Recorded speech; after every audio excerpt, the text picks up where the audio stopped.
Assalamualaikum warahmatullahi wabarakatuh. Jumpa lagi bersama sahabat-sahabat Matan TV dimanapun berada. Baru-baru ini kita kembali dikejutkan dengan penangkapan salah satu pegawai kereta api Indonesia oleh Densus 88 karena yang bersangkutan terbukti terafiliasi dengan jaringan terorisme. Yang bersangkutan ditangkap di kediamannya pada tanggal 14 Agustus 2023 dan pada waktu yang sama Densus juga menemukan sejumlah senjata api dan peralatan lainnya yang diduga akan dijadikan sebagai alat untuk melakukan aksi terorisme pada penghujung akhir tahun ini. Menurut Densus bahwa yang bersangkutan selama ini aktif di media sosial menyebar propaganda dan merekrut orang-orang masuk ke dalam grupnya. Mendengar kejadian tersebut, pihak KAI menegaskan bahwa pihaknya mendukung sepenuhnya proses hukum yang akan ditempuh oleh Densus dalam menyelesaikan masalah ini. Dan berjanji akan melakukan pengawasan ketat terhadap setiap pegawainya untuk menghindari adanya pegawai-pegawai lain yang terafiliasi dengan jaringan terorisme. Keterlibatan pegawai BUMN dalam jaringan terorisme sudah bukan lagi rahasia. Beberapa tahun terakhir sudah beberapa pegawai BUMN yang ditangkap oleh Densus karena terlibat dengan jaringan terorisme. Misalnya pada tahun 2021 salah satu pegawai Kimia Farma juga ditangkap oleh Densus karena terlibat dalam jaringan terorisme. Kemudian pada tanggal 13 November 2019 salah satu pegawai Krakatau Steel juga ditangkap oleh Densus dalam kasus terorisme. Dan juga pada tahun 2018 salah seorang pegawai PLN juga ditangkap karena terlibat dalam jaringan terorisme.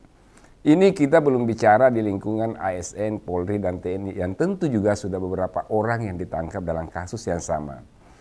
Fenomena ini tentu sangat menyedihkan kita karena semestinya para pegawai BUMN yang kita anggap sebagai orang-orang profesional di bidang mereka masing-masing justru terlibat dalam jaringan terorisme. Padahal mereka semestinya bekerja sesuai dengan tugas dan fungsinya masing-masing untuk mengangkat profesionalisme BUMN sehingga mampu bersaing dengan perusahaan-perusahaan asing. Tetapi justru sebaliknya mereka menjadi mujahid menurut klaim mereka yang di luar tupoksi mereka yang sesungguhnya. Menurut hemat kami ada beberapa hal yang mengakibatkan fenomena ini masih terjadi di lingkungan BUMN atau instansi pemerintah lainnya. Pertama, minimnya pengawasan terhadap kegiatan-kegiatan yang dilakukan oleh setiap pegawai termasuk mengidentifikasi afiliasi mereka masing-masing. Jadi ada semacam ketidakpedulian terhadap siapa dan apa yang dilakukan oleh setiap pegawai dalam setiap instansi. Apalagi di era digital ini di mana setiap orang memiliki akses kemana-mana sehingga kontrol terhadap setiap pegawai mutlak dilakukan karena tidak menutup kemungkinan mereka itu berinteraksi dengan kelompok-kelompok radikal terorisme. Kedua, pola infiltrasi kelompok-kelompok radikal terus mengalami perubahan. Artinya, mereka bukan lagi menyasar orang-orang yang tidak memiliki pekerjaan atau pengangguran yang biasanya mereka janji-janji dengan iming-iming gaji yang menggiurkan, tetapi mereka justru memanfaatkan orang-orang yang sudah memiliki kemampuan secara material, seperti pegawai negeri dan pegawai-pegawai BUMN yang dianggap memiliki potensi dan mampu membeli seluruh peralatan yang dibutuhkan dalam melakukan aksi terorisme. Pola ini cukup efektif jika melihat jumlah orang-orang yang memiliki kemampuan tetapi terlibat di dalam jaringan terorisme. Ketiga, munculnya kecenderungan setiap orang ingin menjadi sebagai figur agama. Misalnya pada kelompok radikal terorisme ingin menjadi pahlawan agama dengan klaim mereka berjuang untuk agama. Keinginan untuk menjadi figur agama sebenarnya sah-sah saja, apalagi jika itu tujuannya adalah untuk kebaikan. Yang keliru jika ingin menjadi figur agama tetapi perbuatannya di luar dari nilai-nilai agama. Semestinya mereka yang sudah bekerja di perusahaan-perusahaan, apalagi di perusahaan negara, tidak mesti berpikir jadi figur agama, apalagi mau dikatakan sebagai pahlawan agama. Cukuplah bagi mereka itu menjadi muslim yang baik dan menjadi profesional dalam pekerjaan mereka. Poin ketiga ini merupakan sesuatu yang sangat penting, apalagi jika memperhatikan fenomena sekarang ini. Banyaknya orang-orang yang ingin dianggap sebagai tokoh agama, ingin dipanggil sebagai ustadz, ingin dipanggil atau kiai atau gelar lainnya. Semua ingin menunjukkan bahwa dirinya paham agama dan pejuang agama. Jadilah seorang insinyur dipanggil ustadz, atau seorang dokter yang dipanggil ustadz atau kiai, bahkan polisi atau tentara yang jadi ustadz. Semua ingin dan senang dipanggil ustadz. Semestinya fenomena ini tidak mesti terjadi di kalangan kita. Kita cukuplah bekerja sesuai dengan tupoksi dengan keahlian masing-masing. Yang insinyur, jadilah seorang insinyur yang profesional.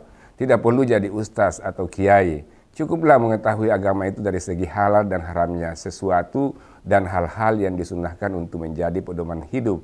Tidak perlu masuk kerana perbedaan mazhab dan pemikiran, apalagi membahas masalah hukum-hukum jihad dan berjuang untuk menegakkan syariat Islam. Begitu juga seorang dokter, cukuplah jadi seorang dokter yang profesional, tidak perlu jadi ustaz atau kiai, apalagi mendalami perbedaan mazhab dan perbedaan pemikiran. Jika kita tidak menguasai akar masalah, kemudian terjun ke situ, bisa jadi kita salah kaprah. Akhirnya kita masuk ke dalam ranah yang tidak sesuai dengan tuntutan agama. Adalah dokter, insinyur, polisi, tentara, dan ASN yang jadi radikal. Ini semua diakibatkan oleh pemahaman yang tidak sempurna dan karena kuatnya keinginan menjadi figur dalam agama. Padahal Tuhan sudah jelas-jelas menegaskan dalam Al-Quran surah Al-Isra ayat 84 di mana Allah berfirman sebagai berikut. Bismillahirrahmanirrahim. Kul kullu ya'malu ala syakilatihi farabbukum a'lamu biman huwa ahda sabila. Artinya, katakanlah wahai Muhammad, tiap-tiap orang berbuat menurut keadaannya masing-masing, sesuai pekerjaannya masing-masing, karena hanya Tuhanmu yang lebih tahu siapa yang paling benar jalannya.